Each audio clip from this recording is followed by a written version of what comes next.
చందమామ విష్ణు కథ 8వ భాగం పరశురామావతారం. పడిపోయిన జమదగ్ని మరణించినట్లే ఉండిపోయాడు. రేణుకాదేవి భర్త మీద పడి ఏడుస్తున్నది. అప్పుడే అరణ్యాల నుండి పరశురాముడు ఆశ్రమానికి వచ్చాడు. జరిగింది తెలుసుకొని పరశువును ఎత్తి ఝుళిపిస్తూ వెనుతిరిగి చూడకుండా మాహిష్మతి నగరానికి పరిగెత్తాడు. అంతలో భృగు మహర్షి ఎక్కడి నుండో వస్తూ జమదగ్ని ఆశ్రమం చేరాడు. రేణుకను ఓదార్చి జమదగ్నిలోంచి పోతున్న ప్రాణాన్ని తన యోగ శక్తితో నిలబెట్టి బ్రతికించాడు. అక్కడ మాహిష్మతి నగరానికి తోలుకుపోయిన ధేనువును కోరిన వాటిని ఆశ్రమంలో ఇచ్చినట్లుగా రాజధానిలో ఇవ్వట్లేదని సైనికులు కొడుతున్నారు, పొడుస్తున్నారు. సరిగ్గా ఆ సమయానికి పరశురాముడు ప్రళయ రుద్రుడై వచ్చాడు. సైనికులు పారిపోయారు. ఆవును పరశురాముడు దువ్వి ఆశ్రమానికి వెళ్ళు అన్నట్లుగా తట్టాడు. ధేనువు ఉరకలు వేస్తూ వెళ్ళింది. ఓ రాజాధమా, సంరక్షకుడవై ఉండవలసిన రాజువు నువ్వు దుర్మార్గుడవైనప్పుడు శిక్షించక తప్పదు. మేడ దిగే యువతలకు రా అని పరశురాముడు రాజప్రసాదం ముందు కేకవేశాడు. కార్తవీర్యార్జునుడు మొదట పరశురాముణ్ణి సాధారణ మునికుమారుడు అని అనుకున్నాడు. కానీ అతని ధాటి తెలిసాక 1000 చేతులతో ఎదుర్కొన్నాడు. ఇద్దరికీ ద్వంద్వ యుద్ధం సాగింది. కార్తవీర్యార్జునుడు ప్రయోగించిన అస్త్రాలను శస్త్రాలను పరశురాముడు గొడ్డలతో తుత్తునీయులు చేశాడు. అతని 1000 చేతులను చెట్టు కొమ్మలు నరికినట్లుగా తగ్గొట్టాడు. కార్తవీర్యుడు మొండి బోదిగా కూలిపోయాడు. అప్పుడు అతనికి తాను శాపవశంతో పుట్టిన చక్రపురుషుడునని గుర్తుకు వచ్చింది.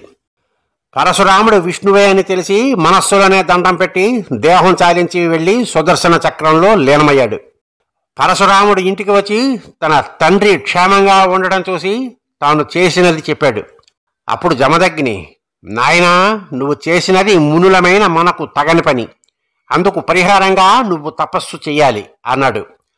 తండ్రి, రాజు అధర్మపరుడైనప్పుడు శిక్షించవలసిన అర్హత అందరికీ ఉంది. నీ ఆనతి కనుక నేను తపస్సు చేస్తాను, కానీ ప్రాయశ్చిత్తంగా కాదు అని చెప్పి అరణ్యానికి పోయి తపస్సులో నిమగ్నుడయ్యాడు పరశురాముడు. కార్తవీర్యుడు 1000 మంది కుమారులు హరిహయ క్షత్రియులనందరినీ కూడగట్టుకుని జమదగ్ని ఆశ్రమం మీదకు విరుచుకుపడ్డారు.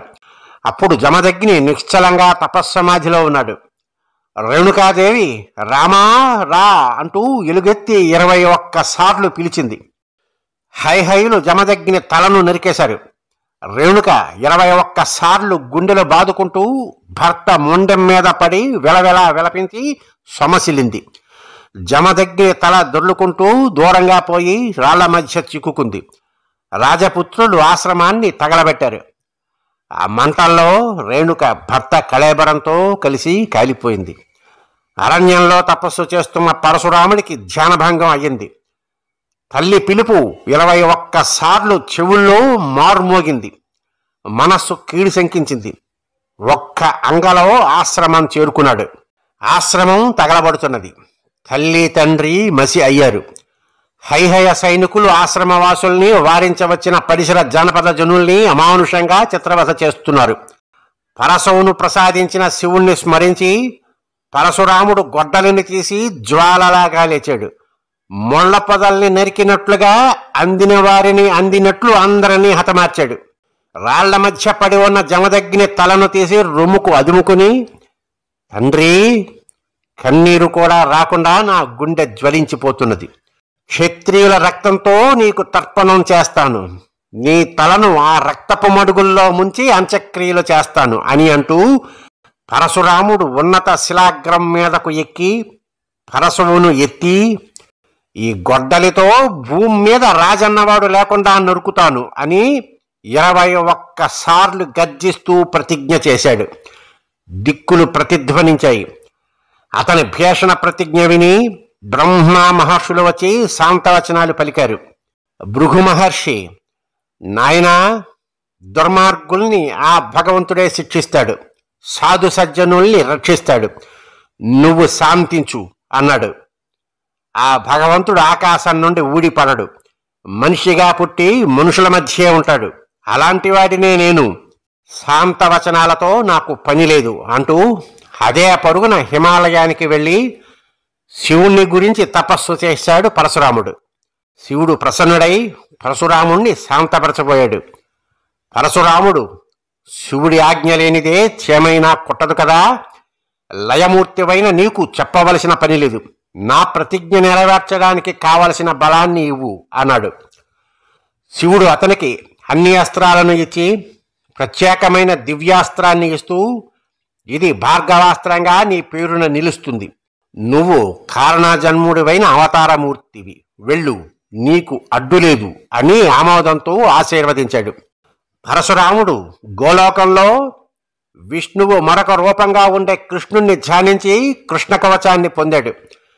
కృష్ణుడు అతనికి తన అంశను గొప్ప ధనస్సుతో కలిపి ప్రసాదించి రామావతారంలో తిరిగి తీసుకుంటానని చెప్పాడు. పరశురాముడు క్షత్రియులపై విజృంభించాడు. రాజుల దుష్పరిపాలనలో అగచాట్లు పడుతున్న జనానేకం అతని అండ చేరారు. కార్తవీర్యుడి కుమారులతో సహా హైహైలందరూ నగరం విడిచి పారిపోయారు.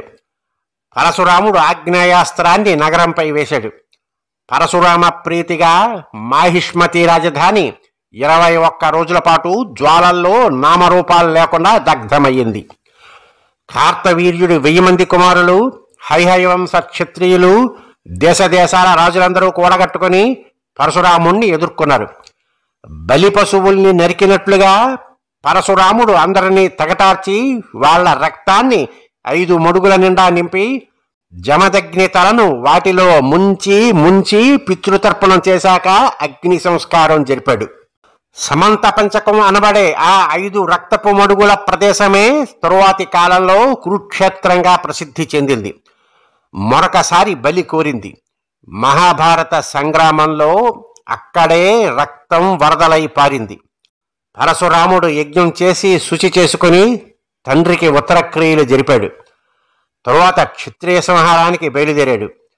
వెతికి క్షత్రియుల్ని గండ్రగొడ్డలకి ఆహుతి చేశాడు. క్షత్రియ మాతలు వంశాంకురాలైన పిల్లల్ని బ్రాహ్మణుల ఇళ్లలో దాచారు. తాము కూడా బ్రాహ్మణ కాంతులుగా వేషాలు మార్చుకుని పసివాళ్లను బ్రాహ్మణ బాలలుగా చేసి తలదాచుకున్నారు. ఆ విధంగా పరశురాముడు 21 సార్లు దేశాలు గాలించి క్షత్రియులనిపించుకునేవారు కనిపించకుండా దండయాత్రలు చేశాడు. అతని ప్రతిజ్ఞ తీరింది. క్షత్రియ సంహారం చేశాక తన అధీనమైన భూమినంతటినీ కశ్యపుడికి దానం చేసి వెళ్ళి దక్షిణ సముద్రంలో ఉన్న మహేంద్ర పర్వతం మీద తపస్సులో నిమగ్నుడయ్యాడు. బ్రాహ్మణుల ఇళ్లలో, మునుల ఆశ్రమాల్లో పెరిగి పెద్దవారైన క్షత్రియ కుమారులందరికీ కశ్యప ప్రజాపతి పరశురాముడు ఇచ్చిన రాజ్యాల భూముల్ని పంచి ఇచ్చాడు. రాజవంశాలు తలలెత్తాయి. అటువంటి రాజవంశాల్లో ఇక్ష్వాకు సంతతికి చెందిన రఘుమహారాజు గొప్ప కీర్తిగాంచి రఘువంశానికి మూలపురుషుడయ్యాడు. రఘువంశంలో విష్ణువు దశరథ మహారాజు పెద్ద కుమారుడుగా రామావతారం ఎత్తి ఆదర్శ మానవత్వాన్ని ఆచరణలో చూపించాడు. రాక్షస సంహారం చేశాడు. రామరాజ్యంగా పేరు పొందేలాగా రాజ్యపాలన చేశాడు. రాజుగా ప్రజాభిమతాన్ని బట్టి ఎలాంటి త్యాగాన్నైనా చేయక తప్పదని నిరూపించాడు. దశావతారాల్లో 7వది అయిన రామావతారం వాల్మీకి మహర్షి రచనలో రామాయణ కావ్యంగా విశేష వ్యాప్తి పొందింది అని చెప్పి సోత మహర్షి రామకథను ప్రారంభించాడు. హిరణ్యకశిపుడు, హిరణ్యాక్షుడు విష్ణువు చేత హతులై 2వ రాక్షస జన్మగా రావణుడు, కుంభకర్ణుడిగా పుట్టి అడ్డు అదుపు లేకుండా లోక భయంకరులై విజృంభించారు. రావణాసురుడు గొప్ప తపస్సు చేసి బ్రహ్మ వలన దేవ, యక్ష, గంధర్వాదులెవ్వరి చేత హాని లేని వరాన్ని పొందాడు. మానవ మాతృలు తనను ఏం చెయ్యగలరనే నిర్లక్ష్యంతో నరులను కలపలేదు. కుంభకర్ణుడు పర్వతాకారుడు. తపస్సు చేసి 6 నెలలు నిద్ర, 6 నెలలు జాగృతిగా వరం పొంది మనుషుల్ని చంపి తింటూ ఉండేవాడు. రావణుడు కుబేరుడి పుష్పక విమానాన్ని లాక్కొని అతన్ని లంక నుండి వెళ్ళగొట్టి లంకా నగరాన్ని స్వాధీనం చేసుకుని లంకేశ్వరుడై రాక్షసులైన వాళ్ళనందరినీ కూడగట్టుకొని లోకాలు జయించి వీరవిహారం చేశాడు. రావణుడు 10 తలలవాడు. కైలాసం వెళ్ళి నందీశ్వరుడి ముఖాన్ని కోతి ముఖమని వెక్కిరించి కోతుల వల్లనే లంకకు ముప్పు వాటిల్లుతుందని శాపం పొందాడు. 20 భుజాల తేట తీరేలాగా కైలాసాన్ని ఎత్తి శివుడు కాలి బొటన వ్రేలితో నొక్కేసరికి ఆ పర్వతం కింద నలిగి పెద్ద పెట్టున ఆర్తనాదం చేసి రావణుడు అనిపించుకున్నాడు. అంతకుముందు దశకంఠుడని పిలువబడుతూ ఉండేవాడు. రావణుడు ఒక్కొక్క తలను ఖండించుకొని శివుణ్ణి అనేక విధాలుగా స్తోత్రగానాలు చేసి శివుడి అనుగ్రహం పొందగలిగాడు.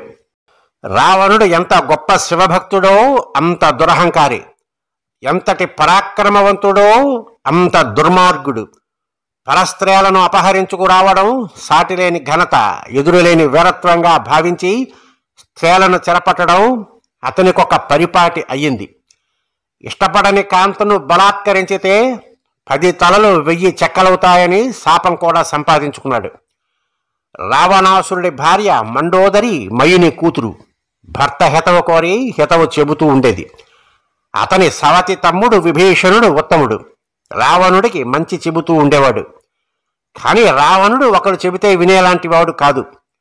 వింధ్య పర్వతానికి దక్షిణాన ఉన్న భూభాగము, సముద్రము, ద్వీపాలు రావణ రాజ్యంగా, లంకా మహాసామ్రాజ్యంగా రాక్షస సమూహాలు స్థావరంగా చేసుకొని నరభక్షకులై ఆర్యావర్తంలో యజ్ఞయాగాదులు జరగకుండా ధ్వంసం చేస్తూ ఋషులను చిత్రహింసలు పెట్టి వినోదిస్తూ ఊళ్ళు ఆశ్రమాలు తగలబెడుతూ చెలరేగుతూ ఉండేవారు. కృషధ్వజుడు అనే రాజర్షి వేదం చదువుతూ ఉండగా పుట్టిన వేదవతి అనే కన్య విష్ణువును భర్తగా కోరుతూ తపస్సు చేస్తూ ఉండగా రావణుడు ఆమెతో విష్ణువు కంటే తానే అధికుడినని తనతో వచ్చేయమని ఆమె కొప్పు పట్టుకున్నాడు. అప్పుడు వేదవతి, ఓరి దురాత్మ, నువ్వు తాకిన శరీరం విడుస్తున్నాను. నీ లంకలోనే నా అంతటా నేను పుట్టి నీ సర్వనాశనానికే కారణమవుతాను. విష్ణువే నన్ను వరిస్తాడు అని చెప్పి యోగాగ్ని రగుల్చుకొని దగ్ధమైపోయింది. రాక్షస నిర్మూలనం చేసి లోక కళ్యాణం చేకూర్చడం కోసం విష్ణువు అవతరించవలసిన తరుణం రానే వచ్చింది. విష్ణువు మానవుడుగా, దేవతలు వానరులుగా జన్మించారు. స్వస్తి.